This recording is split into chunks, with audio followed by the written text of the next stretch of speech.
Halo pemirsa Japas TV dimanapun Anda berada, jumpa lagi di Obrol-Obrol, sebuah tayangan yang akan menghadirkan sosok-sosok dan juga narasumber inspiratif spesial buat kalian semuanya pemirsa Japas TV. Dan kembali bersama dengan saya, Tori Andromeda.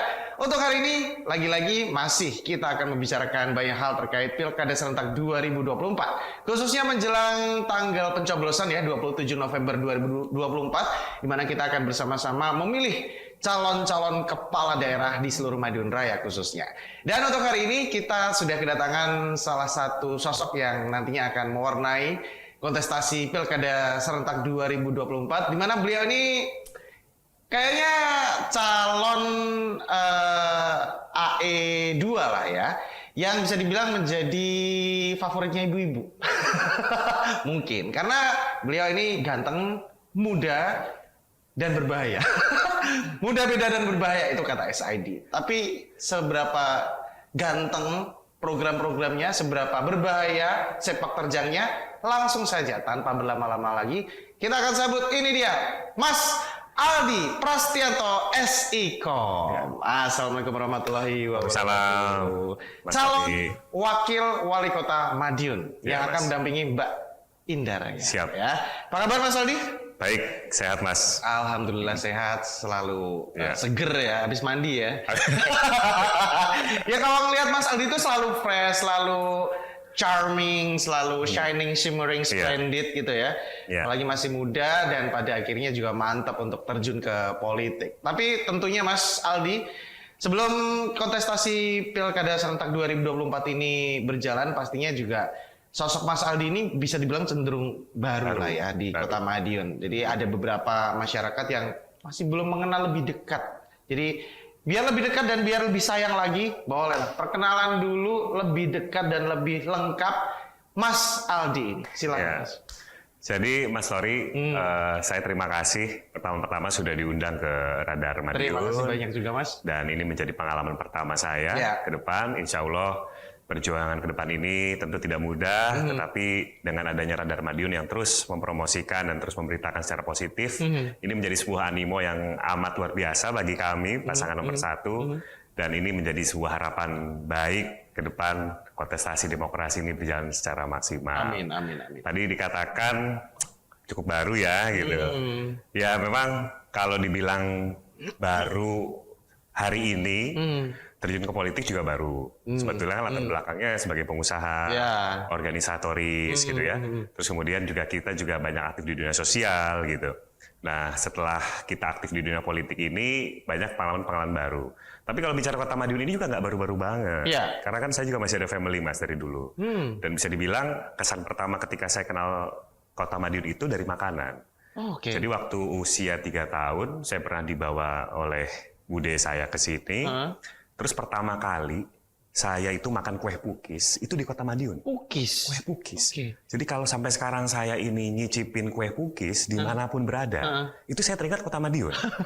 Seperti di minggu lalu saya ngelihat ada toko ada kue pukis. Saya jadi terlintas di benak saya itu seperti dejavu di masa lalu. Seperti terlintas sebuah pengalaman-pengalaman yang mungkin saat waktu kecil itu saya berada di sini.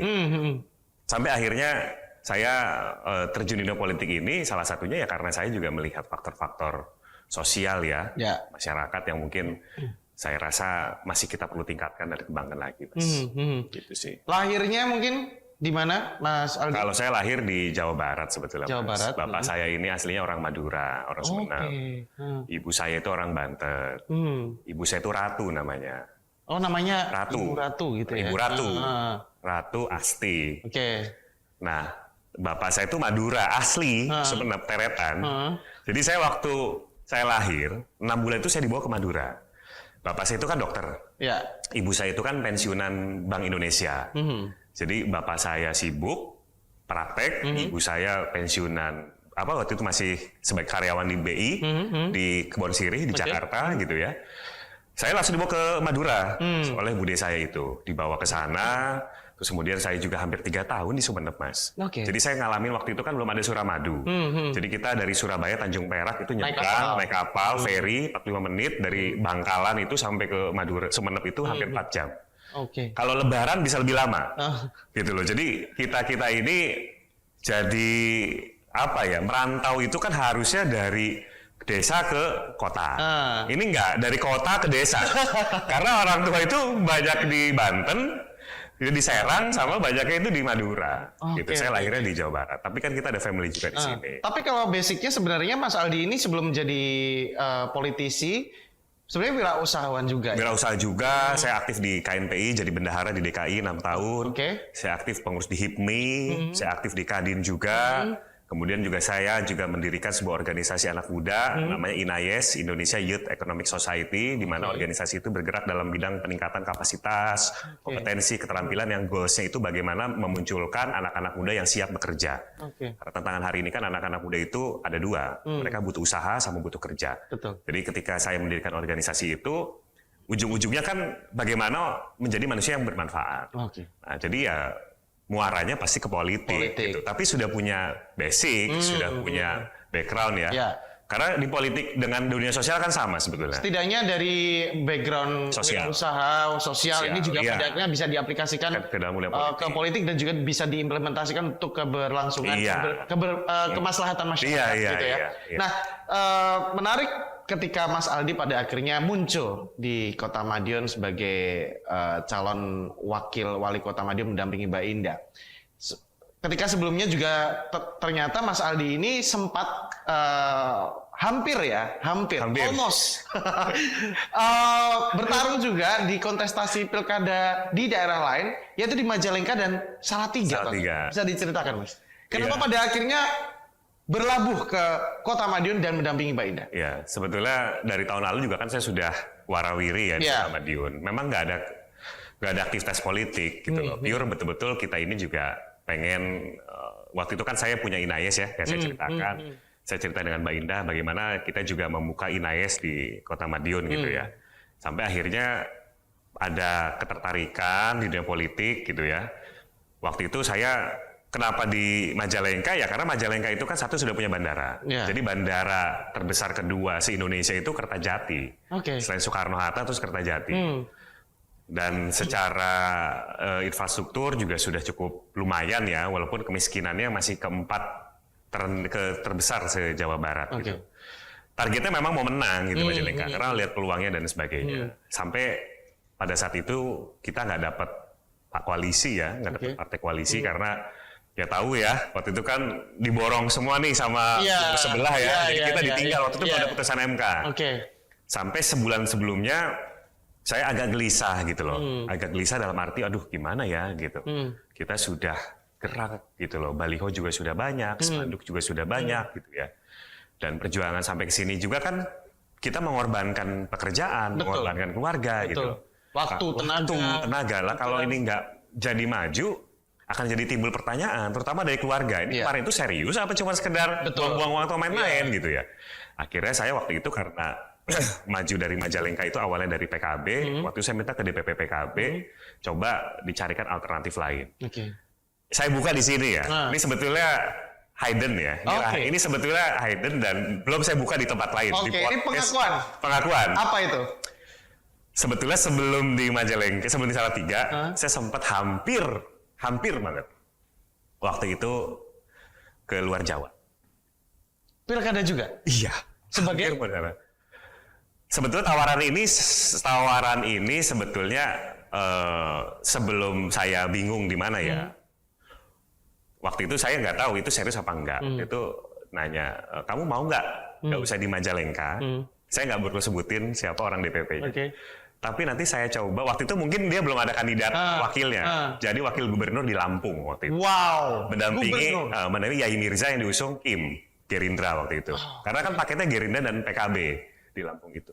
Saya berpikir, wah kalau saya di Lampung, saya nggak tahu medannya dan saya nggak punya. Ya saya ada, waktu itu saya memang ada bisnis di Lampung juga. Cuman, waduh saya bilang, apalagi wakil gubernur gitu ya. Cuman akhirnya, kan?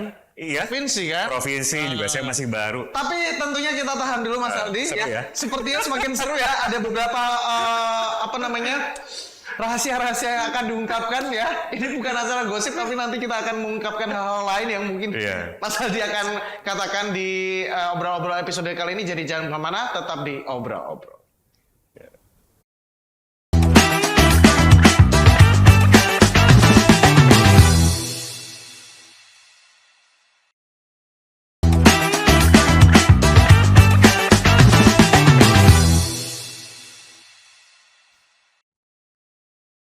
Kembali lagi di Obrol-Obrol dan masih juga bersama dengan calon wakil wali kota Madiun, Mas Aldi. Langsung aja lanjut, Mas. Iya. Seru banget yang tadi. Iya, sempat ditawari, tapi saya waktu itu juga memilih Majalengka karena posisinya saya sudah bergerak. Oke. Saya nggak enak sama teman-teman yang mungkin sudah bergerak, tim Iya. sudah jalan gitu ya. Ya sudah, akhirnya saya nggak ambil. Sampai yang saya bilang 1 bulan sebelum pendaftaran KPU, saya masih bingung, Mas. Posisinya itu di mana. Saya minta lagi ke DPP alternatif. Waktu DPP bilang, loh kan kamu nggak mau waktu itu di Lampung. Saya kasih di Lampung nggak mau. Iya, tapi jangan jadi wakil gubernur, saya bilang. Iya. Oke, saya carikan bupati ya. Kenapa? Apa ranah provinsi terlalu besar untuk Mas Aldi atau apa? Nggak, kalau saya lihat kan gini, kita kan nggak mau hanya menjual tampang atau menjual Iya. karena aji mumpung Betul, gitu ya. betul. Tapi bagaimana juga saya harus mengerti persoalan. Jadi ketika hari ini saya maju, insya Allah saya juga udah memahami gitu loh.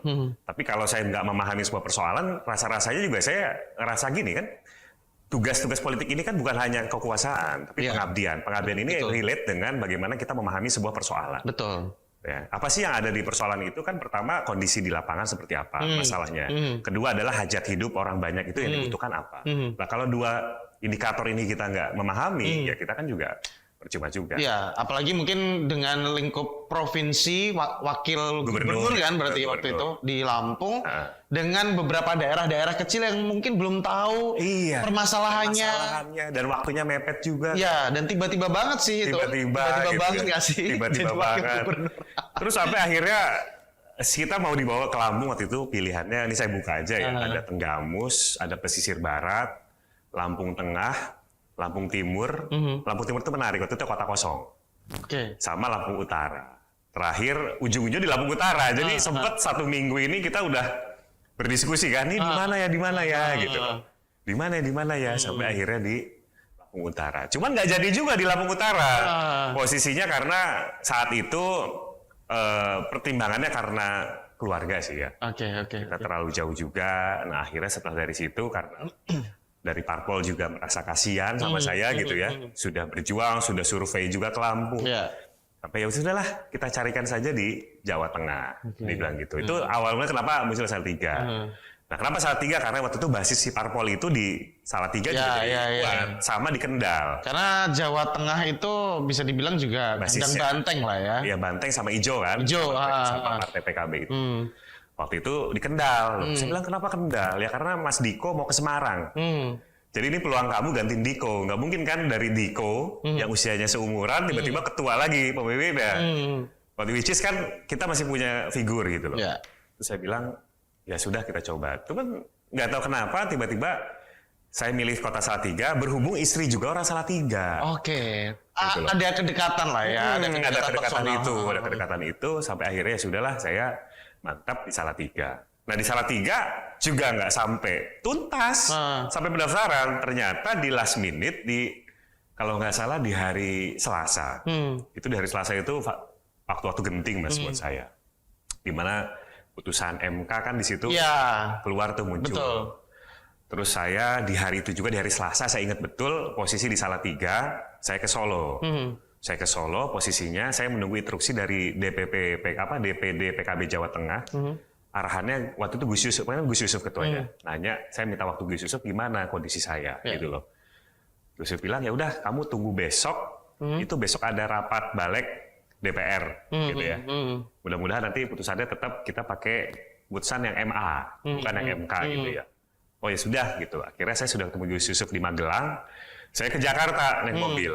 Nyampe Jakarta tuh 7:30 ya, 7:30. Terus saya tidur, jam 2-nya tuh udah rame-rame di media sosial tuh. Iya. Rame-rame ribut-ribut gitu kan. Katanya putusan MK dianulir oleh DPR oleh Balik.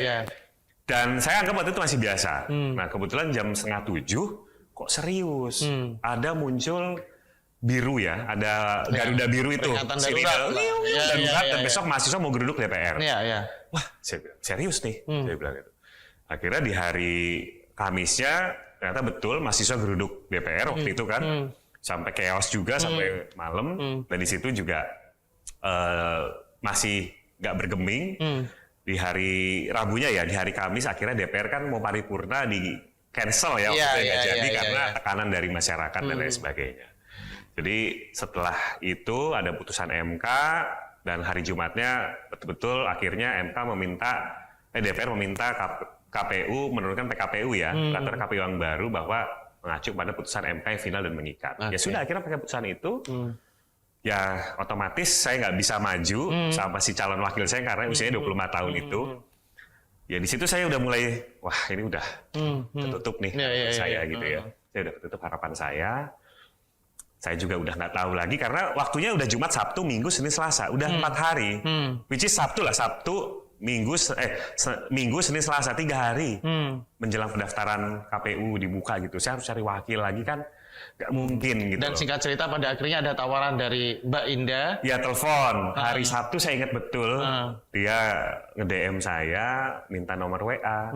Loh, saya bilang bukan masih ada nomornya, karena kita udah nggak pernah kontak itu hampir 6-8 bulan. Terakhir itu Desember.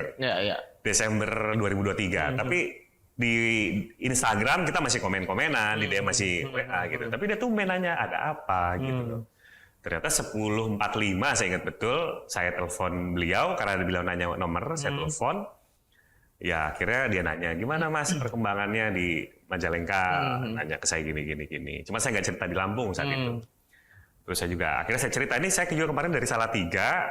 Di Salatiga juga saya mengalami sebuah, kejutan lah, karena faktor ada putusan MK. Situ saya bilang, ya aduh saya juga pusing juga nih. Lah terus Mbak Indah gimana? Saya bilang gitu kan. Iya nih, saya juga akhirnya bisa maju gara-gara putusan MK, PDI Perjuangan bisa maju. Ya sudah, saya dukung gitu loh. Iya, saya dukung Mbak, saya bilang. Terus wakilmu siapa? Ya kamu wakilnya. Loh, saya bilang, ini gimana cerita? Jadi saya ditembak itu, dilamar itu di telepon. Iya.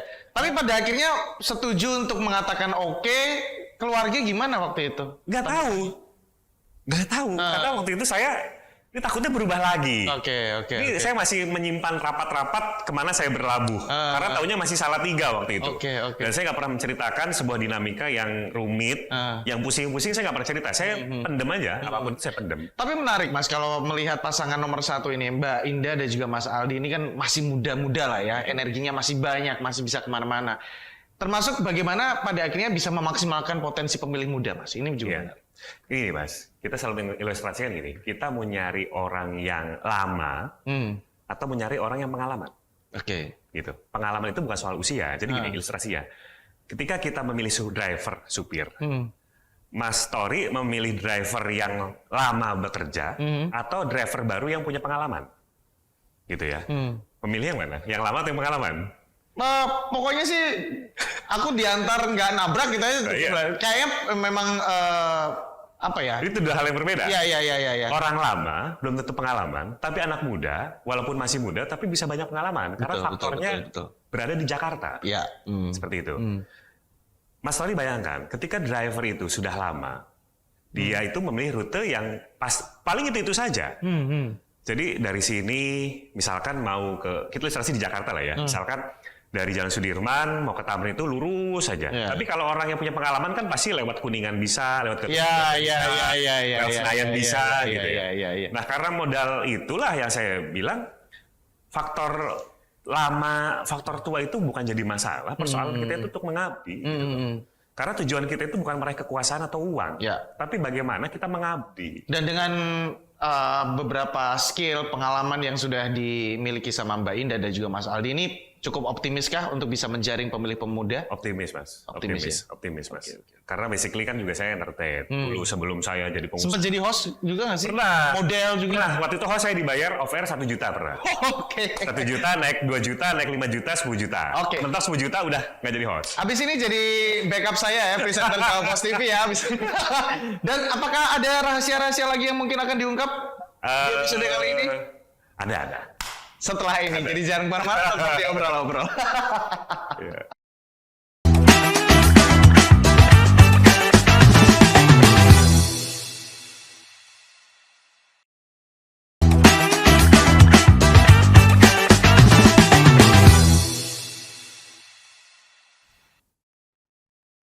Kembali lagi di Obrol-Obrol dan masih bersama dengan host kita. Kode alam ini. Jadi duet ya? Duet. Ada Mas Aldi ya, calon wakil wali kota Madiun bersama dengan Mbak Indah nanti di paslon nomor urut 1 ya. Oke, Mas Aldi, ini kan anak-anak muda nih kayaknya juga Kalau semakin lama tuh saya lihat memang ada beberapa anak-anak muda yang semakin peduli memang dengan politik. Tapi juga ada beberapa anak-anak muda yang masih skeptis, masih menganggap politik itu ya kotor lah, nggak baik lah dan lain-lain. Sebagai anak muda nih, mungkin bisa dibilang merepresentasikan anak muda kan Mas Aldi ini kan. Bagaimana pada akhirnya meyakinkan mereka bahwa politik itu tidak seburuk yang mereka pikir dan mereka partisipasi untuk memilih juga bisa meningkat dan lain-lain. Ya. Jadi bagi saya sekarang adalah momen terbaik anak-anak muda itu untuk terlibat aktif di dunia politik. Dan akhir-akhir ini sepertinya anak-anak muda banyak yang duduk di parlemen juga. Iya. Kalau saya lihat kan di 2019 itu angka di parlemen itu 13% sampai 14%. Ya. Hari ini tingkat partisipasi anak-anak muda 23 tahun sampai 40 tahun itu hampir 17%. Artinya kan ada kenaikan setiap periodenya. Ya. Dan harapannya di 2029 itu menembus di 20%. Anak-anak milenial dan Gen Z itu yang ada duduk di parlemen. Jadi menurut saya hari ini adalah momen terbaik anak-anak muda itu untuk aktif dalam dunia politik karena sebuah kegelisahan terkait dinamika politik, persoalan-persoalan yang ada semakin besar, tantangan-tantangan juga semakin besar. Dan saya juga selalu meyakinkan ke anak-anak muda kok bahwasannya soal bersih atau kotor itu bukan soal sektor, tapi soal pilihan. Betul. Kita mau berada di jalan kotor atau jalan yang baik. Karena setiap sektor pun ada kotor, ada baik. Betul. Begitu Jangan menyalahkan politiknya. Jangan. Tapi sosoknya mungkin jangan. Ya. Seperti di bisnis ada yang kotor, ilegal, ada yang legal. Betul. Kita tinggal mau menjalankan rute yang mana. Dan hari ini saya berterima kasih. Kalau tidak ada PDI Perjuangan, saya tidak mungkin berada di sini. Dan saya rasa PDI Perjuangan adalah salah satu partai yang memperjuangkan cita-cita besar rumah juang anak-anak muda, tempat anak-anak muda untuk bernaung, berlabuh, sehingga akhirnya memiliki sebuah idealisme, profesionalisme yang nanti ujungnya adalah bagaimana membawa kebahagiaan, kemandirian, dan juga kesejahteraan bagi semua. Dan tentu juga Partai Persatuan Pembangunan ya, P3 yang hari ini juga mengusung kami, artinya mengusung calon anak-anak muda yang saya rasa sudah saatnya, sudah waktunya wiswayahe, kita udah harus mendukung anak-anak muda, dan salah satu yang kita perjuangkan, maka dari itu adalah program-program juga pro kepada anak muda. Jadi hari ini anak muda ketika menjalankan di dunia politik, saya pribadi tentu tidak hanya menjual, ayo memilih saya, tapi programnya apa? Betul. Mas Tori ingat nggak, dulu saat kita perjuangan kemerdekaan, saat itu, siapa sih Bung Karno? Siapa sih Bung Hatta? Siapa sih Syahrir? Siapa sih Natsir? Siapa sih Agus Salim? Gitu. Mereka adalah orang-orang politik. Dan orang-orang politik yang saat itu notabene masih sangat-sangat muda. Betul. Budi Utomo pun muda, tokoh pergerakan. Hari ini kita harus mengembalikan lagi bagaimana anak-anak muda berperan aktif dalam dunia politik. Bayangkan saat itu, saat kemerdekaan kita bersama-sama satu tujuan menggulung kolonialisme. Di situ anak-anak muda itu bukan anak-anak muda yang tidak punya pendidikan. Bung Karno itu anak-anak muda yang memiliki privilege saat itu ya. Anak-anak muda yang pintar, yang memiliki sekolah dibiayai oleh negara saat itu. Karena kan pada zaman kemerdekaan itu ya, zaman-zaman Belanda saat itu kan orang-orang yang bisa sekolah itu kan orang yang memiliki privilege. Gitu ya. Beda dengan sekarang ini semua orang bisa sekolah. Betul. Karena janji kemerdekaan itu adalah memberikan pendidikan kepada semua tanpa terkecuali. Saat itu kan enggak. Tapi mereka-mereka itu menjadi sebuah catatan sejarah. Mereka-mereka itu selalu dibacakan, dijadikan cerita oleh ibu-ibu saya, ibu kita, di masa lalu akan tokoh-tokoh perjuangan saat itu. Mereka nggak sadar, kita ini nggak sadar bahwa Bung Karno itu orang politik. Tapi karena beliau membawa nilai, beliau membawa integritas, beliau membawa sebuah dinamika yang mungkin berbeda, makanya mereka sangat dihargai. Nah, caranya apa? Ini sebuah pelajaran dan PR ke depan. Bila kita ingin dihargai menjadi seorang politisi, jadilah seorang politisi yang memiliki integritas. Jadilah seorang politisi yang memiliki sebuah value, nilai. Maka kelak kita juga akan dihargai juga oleh orang banyak. Apalagi mungkin, saya nggak tahu ya, apakah memang salah satu pemicunya juga wakil presiden kita yang nantinya juga sosok anak muda, sehingga pada akhirnya banyak anak-anak muda yang mulai tertarik dengan politik dan pada akhirnya bisa memberikan kontribusi lebih mungkin ke masyarakat, semoga ya.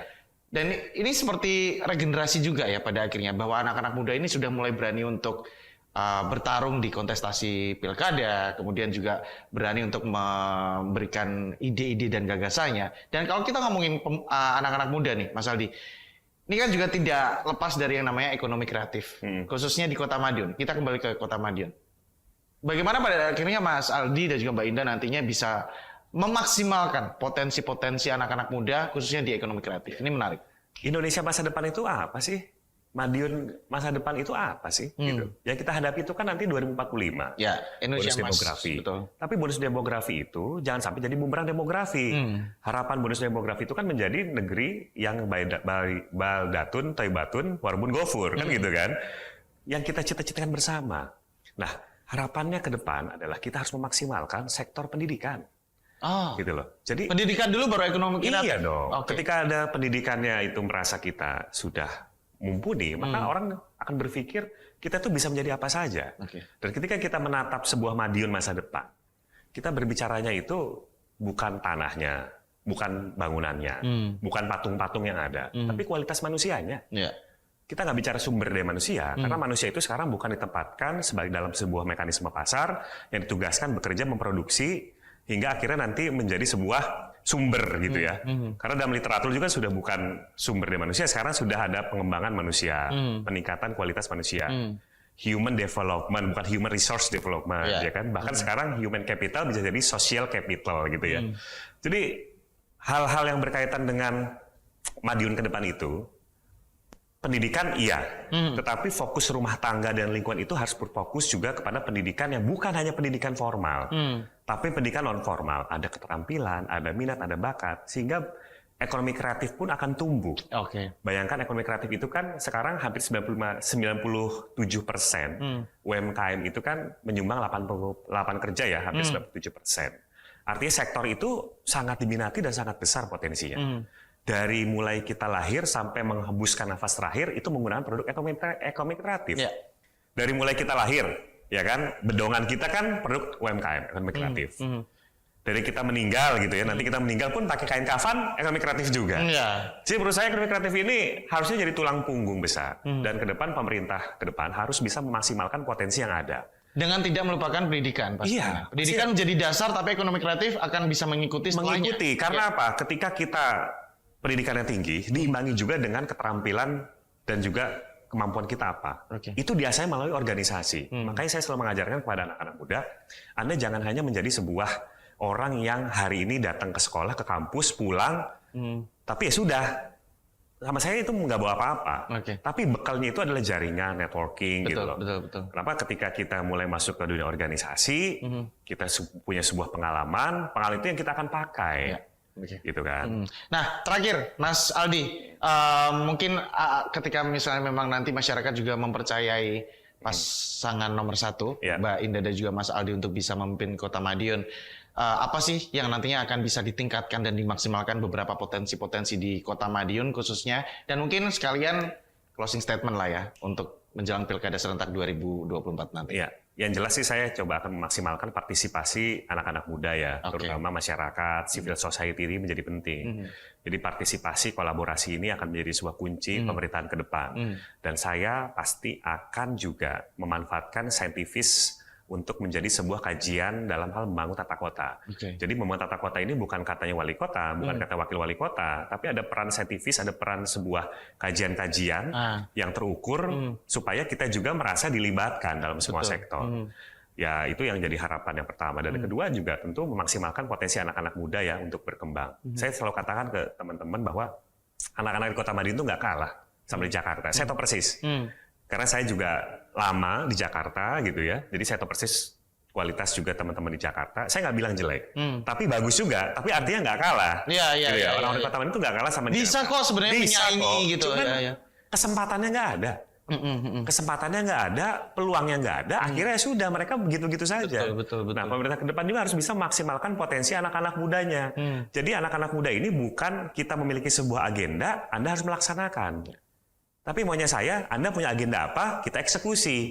Karena pemerintah itu punya fiskal, punya keuangan, dan punya kewenangan. Anda punya kreativitas, punya jaringan, punya network. Manfaatkan itu, kami yang eksekusi. Karena eksekutif eksekutor, ya. bukan kita eksekutor jadi market player. Itu bahaya, Mas. Kita eksekutor, tapi kita jadi market player. Nggak bisa. Negara pun sekalipun nggak bisa begitu. Anda mau jadi eksekutor apa market player.